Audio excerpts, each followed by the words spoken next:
বেইজিংয়ে এক প্রান্তে বিশাল সম্মেলন কক্ষে দেশটির সর্বোচ্চ নেতারা বসেছেন ইতিহাস গড়ার প্রস্তুতি নিতে। তাদের এই এক পরিকল্পনাতেই বিশ্বে বদলে যায় অনেক কিছু। বিশ্বের বহু দেশ তাই এই পরিকল্পনার দিকেই তাকিয়ে থাকে।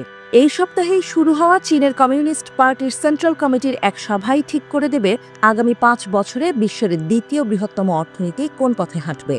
এই বৈঠকের সিদ্ধান্তই হয়ে উঠবে চীনের নতুন ৫ বছর মেয়াদী পরিকল্পনার ভিত্তি, যা কার্যকর হবে ২০২৬ থেকে ২০৩০ সাল পর্যন্ত। পশ্চিমা দেশগুলোর নীতি নির্ধারণ হয় নির্বাচনের সময়সূচি ঘিরে, কিন্তু চীনের সিদ্ধান্ত আসে পরিকল্পনা অনুযায়ী।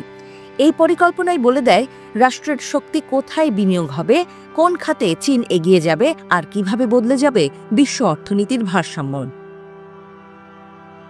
সময়টা ১৯৭৮। মাও সেতুংয়ের বিপ্লবী যুগের পর দেশ তখন ক্লান্ত, অর্থনীতি বিধ্বস্ত, কোটি কোটি মানুষ দারিদ্র্যের কষাঘাতে জর্জরিত। সেই সময়ে এক নতুন নেতা উঠে এলেন, দেং শিয়াওপিং। তিনি ঘোষণা দিলেন চীনকে এখন সংস্কার আর উন্মুক্ততার পথে হাঁটতে হবে। রাষ্ট্র নিয়ন্ত্রিত অর্থনীতির বদলে আনতে হবে বাজার অর্থনীতির ছোঁয়া। এর ফলেই জন্ম নেয় চীনের প্রথম প্রকৃত অর্থনৈতিক সংস্কার ভিত্তিক ৫ বছর মেয়াদী পরিকল্পনা।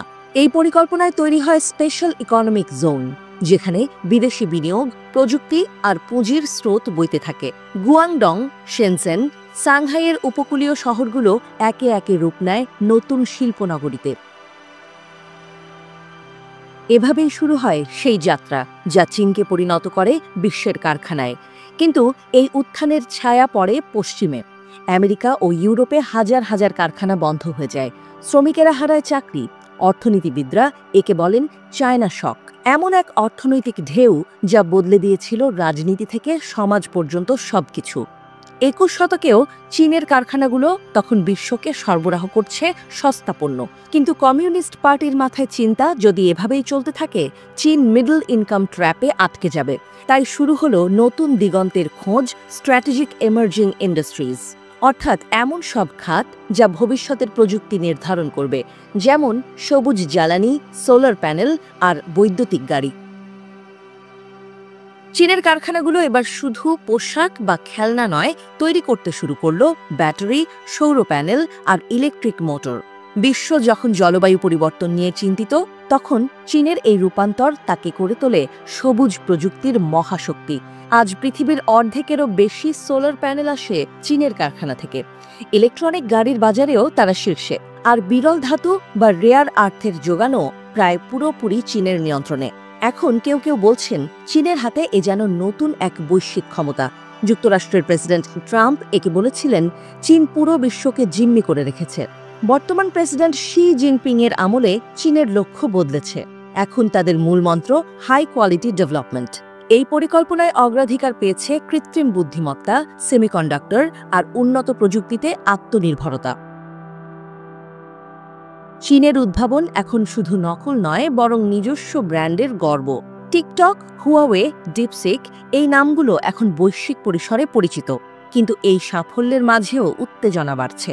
যুক্তরাষ্ট্র ও ইউরোপ মনে করছে চীনের প্রযুক্তি তাদের নিরাপত্তার জন্য হুমকি। ফলস্বরূপ নিষেধাজ্ঞা, চিপ বিক্রিতে বাধা, এমনকি জনপ্রিয় অ্যাপ নিষিদ্ধের মতো ঘটনা ঘটছে একের পর এক। এখন চীনের নতুন slogan new quality productive forces, অর্থাৎ বিদেশি প্রযুক্তির উপর নির্ভরতা নয়, নিজস্ব চিপ, নিজস্ব কম্পিউটিং, নিজস্ব কৃত্রিম বুদ্ধিমত্তা। বিশ্লেষক নীল থমাস বিবিসিকে বলছেন, আজকের চীনা অর্থনীতি কেবল উন্নয়ন নয়, এটি এক জাতীয় নিরাপত্তার প্রকল্প, যে প্রকল্পের লক্ষ্য চীনকে এমন জায়গায় পৌঁছে দেয়া যেখানে তাকে আর কেউ নিয়ন্ত্রণ করতে পারবে না। তাই তিয়ানানমেন স্কোয়ারের এই সময়ে ওরা লাল পতাকার দিকে তাকালেই বোঝা যায় প্রতি ৫ বছরেই চীন শুধু নিজের পথ বদলায় না, বদলে দেয় বিশ্বের দিক নির্দেশনাও।